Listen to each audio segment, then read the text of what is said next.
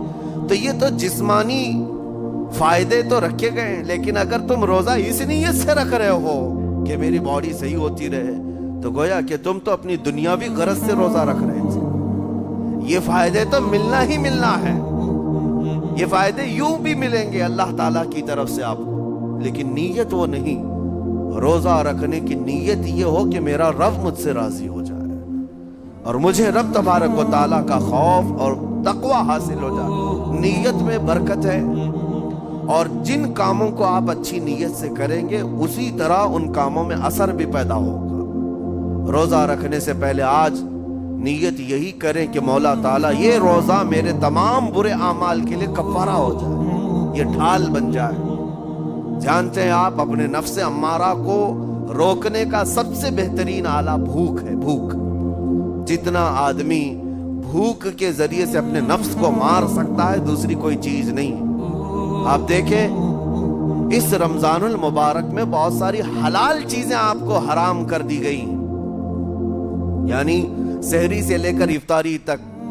میں یہ نہیں کہہ رہا کہ شراب پینا حرام ہے، نشہ کرنا حرام ہے، وہ تو پوری زندگی بھر حرام ہے، لیکن آپ کو چاول روٹی تو حلال ہے نا، سبزے سیب پھل فروٹ تو حلال ہے، لیکن یہ حلال چیزیں بھی اللہ نے آپ پر حرام رکھی ہیں، روزے کے عالم میں نہیں کھا سکتے۔ سحری سے لے کر افطار تک یہ حلال لقمے، پانی تو حلال ہے، پاک ہے، لیکن آپ کے لیے روزے کے عالم میں حرام ہے۔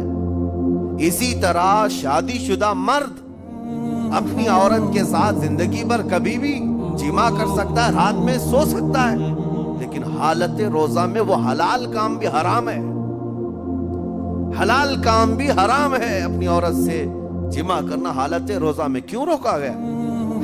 کھانا پینا بھی حلال تھا، عورتوں کے ساتھ شباشی بھی حلال تھی، لیکن روزے کے عالم میں ان حلال چیزوں کو روکا گیا۔ تو آپ سوچ سکتے ہیں اس چیز کو، سوچ سکتے وجہ یہ ہے کہ حلال چیزوں سے آپ کو روک کر بڑے حرام چیزوں سے بچانا مقصود ہے۔ آج اگر اپنے آپ میں اتنا کنٹرول کر لے جاؤ کہ چند حلال چیزوں سے دن بھر بچ سکتے ہو، انشاءاللہ رمضان کے بعد بڑی حرام چیزوں سے بھی اللہ آپ کو محفوظ رکھے گا۔ میرے عزیزو، برا ہے ان لوگوں کا، برا ہے ان لوگوں کا، برا ہے ان لوگوں کا جن کو میرے آقا صلی اللہ تعالی علیہ وسلم نے دعائے ہلاکت فرمائی۔ اس سے بدنصیب کوئی ہو سکتا ہے جن کے لیے رسول رحمت صلی اللہ تعالی علیہ وسلم کی دعائے ہلاکت ہوئی ہو؟ حضور صلی اللہ تعالی علیہ وسلم ایک دن مسجد نبوی شریف میں تشریف لے جا رہے تھے، منبر پر آپ نے قدم رکھا، آمین کہا، پھر دوسرے زینے پر قدم رکھا، آمین کہا، تیسرے زینے پر قدم رکھا، آمین کہا۔ خطبہ مکمل کیا، صحابہ نے پوچھا یا رسول اللہ صلی اللہ علیہ وسلم ہر زینے پر آپ قدم رکھتے ہوئے آمین کس لیے کہہ رہے تھے؟ سنو، رسول پاک صلی اللہ علیہ وسلم ارشاد فرماتے ہیں کہ میں جب پہلے زینے پر قدم رکھا تو سید الملائکہ جبرائیل امین آئے اور دعا کرنے لگے۔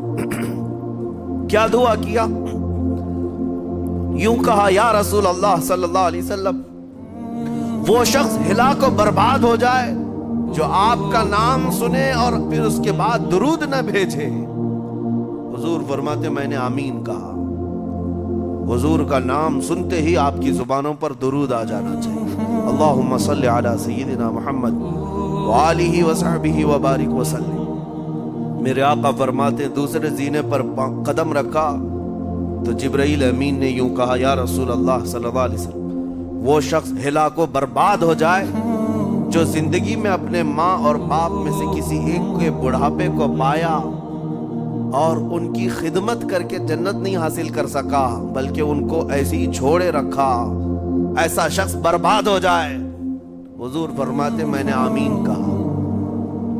پھر جبرائیل امین نے کہا تیسرے زینے پر قدم رکھتے ہی میرے آقا فرماتے ہیں جبرائیل نے یوں دعا کی کہ اے اللہ کے رسول وہ شخص ہلاک و برباد ہو جائے جو رمضان کا مہینہ پایا لیکن اس کا ادب نہیں کر سکا، اس کا احترام نہیں کر سکا۔ حضور فرماتے میں نے اس پر بھی آمین کہا۔ جس کی ہلاکت کے لیے جبرائیل امین دعا کر رہے ہو اور اس دعا پر سید الانبیاء آمین کہہ رہے